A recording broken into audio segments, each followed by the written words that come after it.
Do it! God, how many times as a lazy teenager did I hear my father yell that when he caught me slacking off instead of working on the job he was assigned? And now, all these years later, I say the same 3 words to my employees. I don't like being the asshole boss, but sometimes I just have to let these guys know that I have a case. I'm usually pretty laid back with my crew when we don't have deadlines in front of us, but today we had stacks of materials that needed to be loaded onto several trucks before leaving work. I climbed the metal stairs to my small office above the loading dock. I finished the reports that would accompany the orders and put them in the driver's workbooks. I walked over to my observation window and looked down. The guys were moving fast. I had no doubt they would come to the rescue, as they always did. The last truck was loaded, doors closed and sealed. The guys were stowing their equipment. I jumped on the forklift and shouted, "Damn good job, gentlemen. Beer and pizza are on me. I'll call Tony and tell him you're coming." This statement was met with loud applause. "Oh, and Collins, don't forget to bow out." "Come on, boss. That was a year ago and you're still messing with me?" The guys broke into laughter because I said that almost every night. Joe Collins knew I was just messing with him, as he smirked and waved me off. By the time I joined the guys at Tony's, they had already had their second mugs of beer and the pizza had just been delivered to their table. Our waitress, Sally, was flirting with a few single guys, as usual. I smiled at her and she winked at me. I had just finished playing 8-ball when my neighbor, Sam Walters, grabbed my hand. "Hey, John, how's it going?" "Hanging in there, Sam. How's the pension treating you?" "Expensive. Unlike you, I'm not buying a new truck anytime soon." "A new truck?" "Yeah, that big-ass red thing that's been parked in your driveway all weekend is hard to miss." I gulped and asked Sam, "This weekend?" "Yeah, what is that? An F-250? It's a big damn thing." Sam didn't notice the worry on my face. "Yeah, an F-250. I clapped him on the back and went back to my team. Last weekend, I joined my brother at our shared cabin on Big Bear Lake. We did some repairs and restocked for the upcoming season. The wives usually took the kids to my parents for the weekend. I excused myself and walked outside with my cell phone in my hand. "Hey, Jim, can I talk to Megan?" My brother handed the phone to his wife. "Very subtle, John. I told you not to call me when he's home," Megan said and laughed. "Megan, did you take Jim's SUV when you took the kids to my in-laws last weekend?" "Yes, of course I did. There was no way all 4 of them and their luggage would have fit in my Wrangler. I was sorry Annie wasn't able to join us until late Sunday night. There must have been an event at the dealership since they had to bring in office staff for the weekend." "Yeah, I'm sure it was really something. Can I talk to Jim?" "So, little brother, you called to confess that you were cheating on my wife?" "No, I called to confirm that my wife is cheating with her boss." There was dead silence for a few moments. "Are you sure?" "Absolutely sure," my neighbor asked when I bought the shiny new red F-250 that was parked in my driveway overnight last weekend. Annie didn't tell me anything about work last weekend. Even if he was just giving her a ride to the dealership, Blunt's truck would have no reason to be there for more than a few minutes, much less overnight. "Damn! I'm sorry, man!" "Wait, I get it.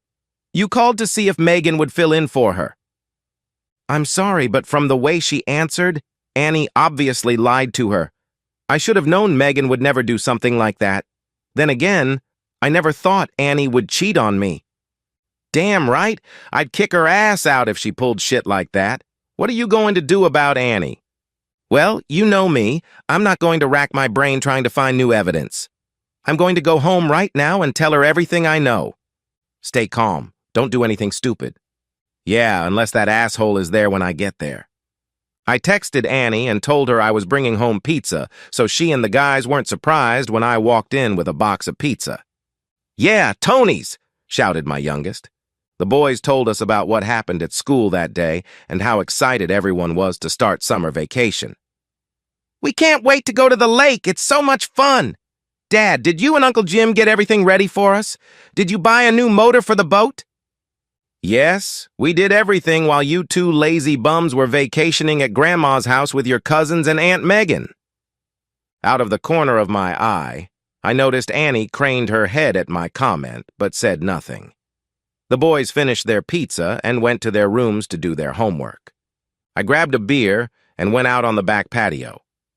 I sat there thinking about what I wanted to say to Annie. The boys are 8 and 11 years old.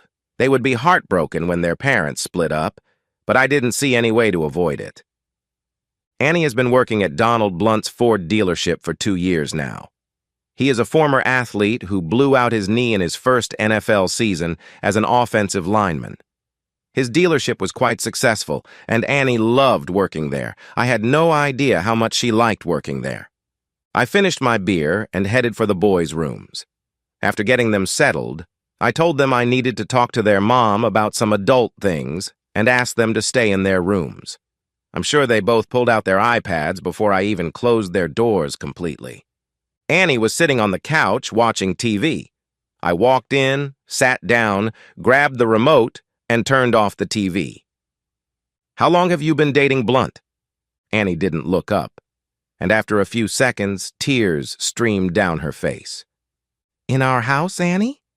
I assume in our damn bed? Why do you disrespect me so much and sleep with that fat slob in my bed?" Annie's shoulders shook and she sobbed softly. With difficulty regaining her composure, she raised her eyes to me. "Last weekend was the first and only time. He said he'd promote me to office manager if I spent the night with him. He said it was either me or Mary, but I wanted it to be me, so I agreed." "Jesus, Annie! I didn't think you'd ever find out. You were at the lake, and I talked Megan into taking the kids Saturday morning and arrived Sunday afternoon when he left." "Why, Annie? I make good money. Why would you do that?" "I did it for me. I wanted to be a manager, to be the boss. I told myself it would only be one time and you'd never know. One night and I'd finally be the boss." I shook my head in bewilderment. "Great!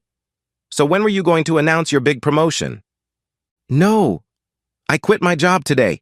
That asshole lied. He gave Mary the job because she agreed to sleep with him regularly instead of once.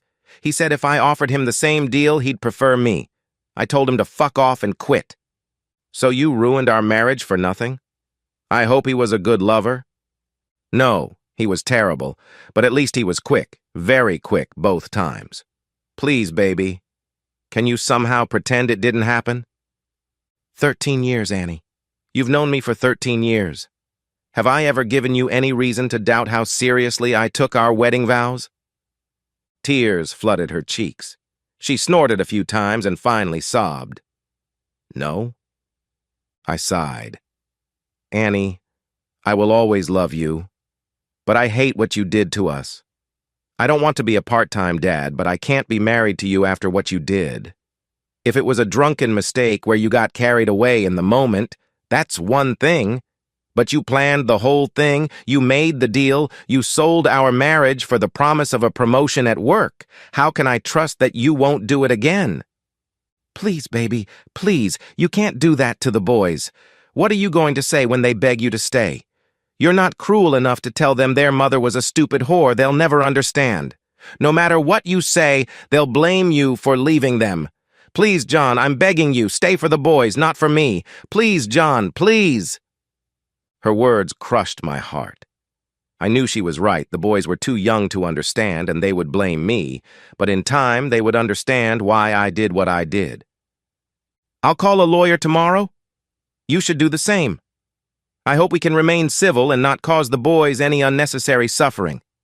Annie, you broke my heart. I can't be around you right now."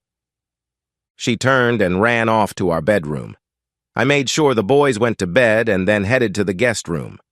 I tossed and turned for hours before sleep finally came.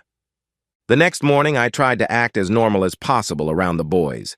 Annie snapped a few times and finally told the boys that she had made a big mistake and was very upset about it. She told them that she had done a bad thing and that their father was very unhappy with her. They tried to comfort her, but her sadness upset them. My visit to the lawyer was no picnic.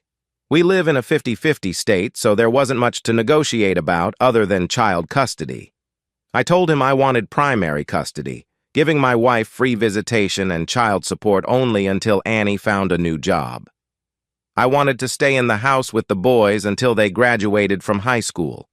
My attorney tried hard not to laugh while explaining to me the facts of life in family court.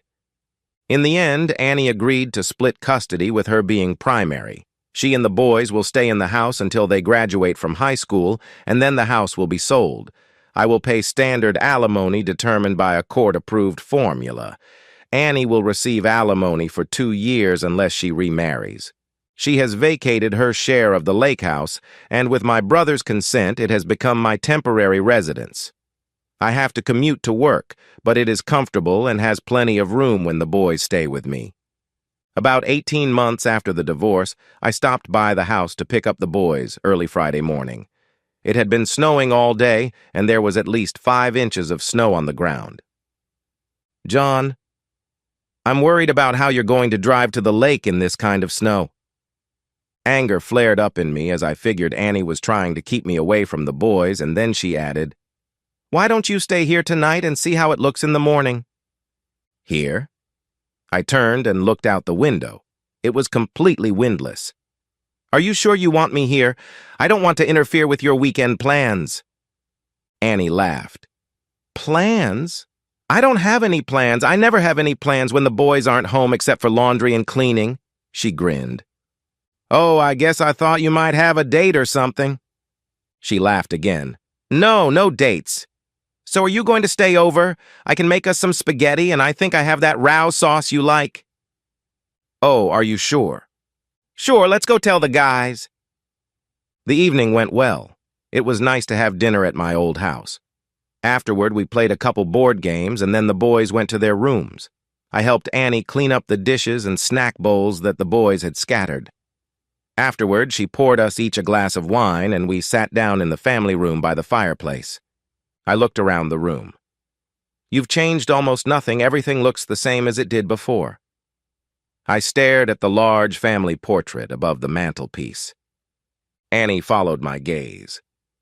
The boys were 6 and 9 years old. I love that picture. I often sit here and look at it, remembering how wonderful things used to be. Her eyes sparkled, and she quickly shook her head and took a sip of wine. "That's a wonderful picture. I still carry a small one in my wallet. It's amazing how much the boys have grown in just 2 years. They're good boys. At least that's the only thing I haven't spoiled completely. I think they're very happy. Thank you for letting us stay in the house. I think it helped them adjust to our situation." I smiled. I could have said I had no choice but to think about it. "Yeah, they seem to be doing well. How are you doing, Annie?" She stared into her wine glass for a few moments. I was beginning to think she hadn't heard my question, but then I heard her take a deep breath. "You don't want me to answer that question, do you? You're just keeping the conversation going, right?" I reached over and patted her knee. It was hard for me, too. I hate saying goodbye to boys when I pick them up. And as much as I love going to the lake, it's kind of lonely out there alone. Annie lifted her face and looked at me. "Lonely? You mean none of those hot lake girls are into you yet?" I laughed. "The only hot thing that's been in this place is the wood stove in the main room." "Really? You didn't go on dates?" "No. I went to a wedding with a friend, but she made sure I knew she was just a friend and nothing more." "What about you? Are you dating?" "No, I've had a couple offers, but they were just looking for quick sex, and I wasn't interested. I doubt I'll ever be in a serious relationship. Apparently you set the bar too high for any of them." She laughed, but there was a great sadness in her eyes.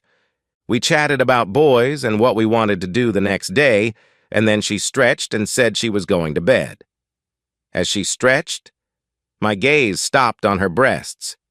She has pretty good breasts, and I pictured them naked. I shook my head and looked into her eyes. She smiled understandingly and stood up. I stood up and she leaned over and kissed my cheek. "Good night, John." "Good night." I made my way to the guest room and began to undress. I climbed under the covers and closed my eyes. My thoughts wandered. Well, it's been over a year. I guess I really need to have sex. Maybe I'll look into the dating sites Megan told me about. Ugh. That sounds awful. Maybe I'll ask the salespeople how to find an escort to call. God, that sounds even worse. Screw it. Rosie Palm will have to do for now. The morning weatherman cheerfully reported that 8 inches of snow fell overnight, with another 4 to 6 inches expected by tomorrow morning. Damn, it's a good thing I didn't try to take the boys to the lake. We played in the snow most of the afternoon and had a quiet family dinner. The boys went to bed early, and Annie asked if I wanted a drink before bed. We sat in front of the fireplace and talked about the boys. The wine went down easily, and I felt quite relaxed as Annie snuggled against my side. John, I love being with you like this. It makes me feel so warm inside. I miss you so much. I wish it could be like this forever. I was silent for a moment. Annie, this is exactly how I envisioned our lives before. Before I ruined it by being stupid and selfish? I put my arm around her shoulders and hugged her lightly. You know, I've tried my hardest to stop loving you, but we're bonded through boys. You're a good mother, and I know you love them as much as I do. We will be a part of each other's lives for at least another decade, if not more. For the boys' sake, I hope we can always be a good parental example to them. She looked up at me with tears in her eyes. A parental example? I was hoping you would want us to be more. It's been almost 2 years. I have no one. You have no one. I've seen the way you look at me. Can't we give it another chance? I sighed.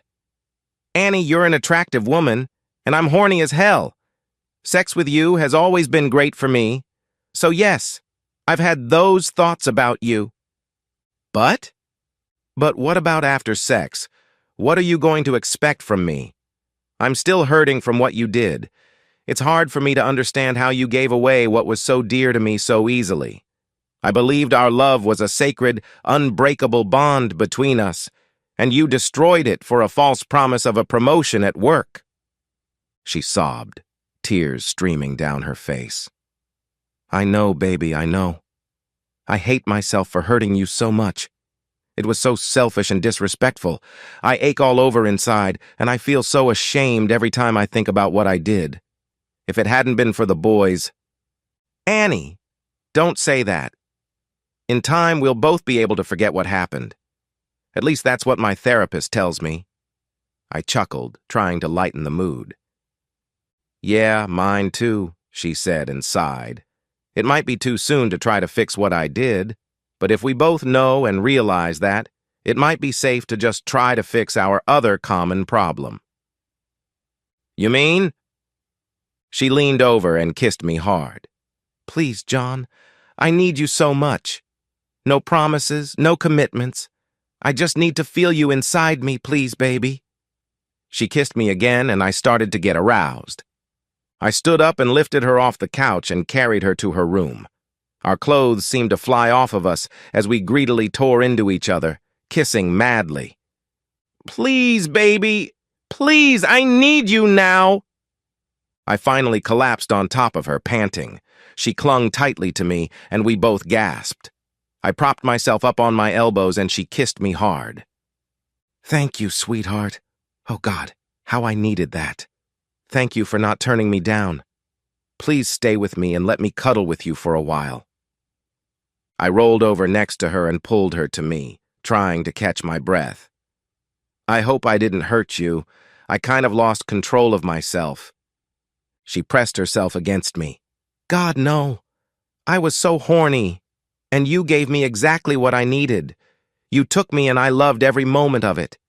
Thank you. We were silent for a few minutes, and I almost dozed off. I felt Annie gently rubbing my chest. John, I promised nothing would happen, but that felt so good. Could you do it again sometime? I mean, whenever you want, no strings attached. You mean like friends with benefits or something? Well, sort of.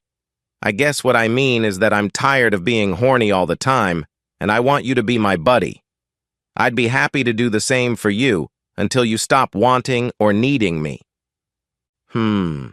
That could be fun, but it could also be risky. I don't want you to feel obligated, and I'm not ready to make any more commitments at this point. Are you sure you can handle it? No, but I want to try. If I get too needy, just push me away. I know you'll be gentle about it, and I have no right to expect anything from you, so you'll be in charge. We can do this until you stop wanting to deal with me. For the next few months, I slept with her every chance I got. She was always impatient and willing.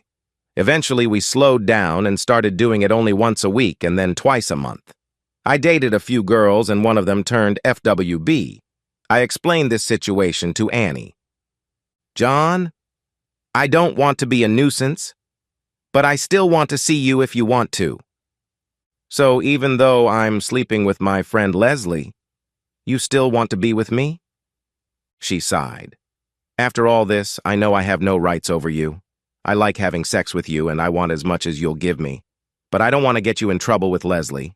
I'm here for you in any way you want me. After that, I went back to sleeping with Annie regularly and seeing Leslie when she called.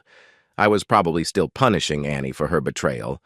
I know it wasn't fair, but I liked the arrangement and continued to honor it until the boys left for college. When they separated, Annie and I discussed the possibility of selling the house, but decided against it. I moved back into the house and have lived there for several years now. Yes, I still see Leslie, but not very often. I think both ladies understand why I live the way I do. Annie has never dated another guy and says she is fine with our arrangement. She knows it's unlikely I'll ever marry her again and lives with the possibility that I'll meet someone new. When I asked her if she was happy in our relationship, she explained it as follows. I have my one true love lying in my bed almost every night. I'm very lucky to have what you gave me, John.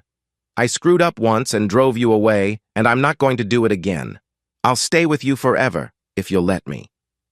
Annie has proven herself loyal to me in every way that a good wife should be loyal to her spouse. My family and her family seem to have forgiven her and often ask about us getting married again. Perhaps someday her love and devotion will fully heal the damage she has done to my soul. Trust, once broken, can be rebuilt forever. I love Annie and hope that in time I can fully commit myself to her, but for now I have given her all I am willing to risk. Annie understands and says she will be by my side until her last breath.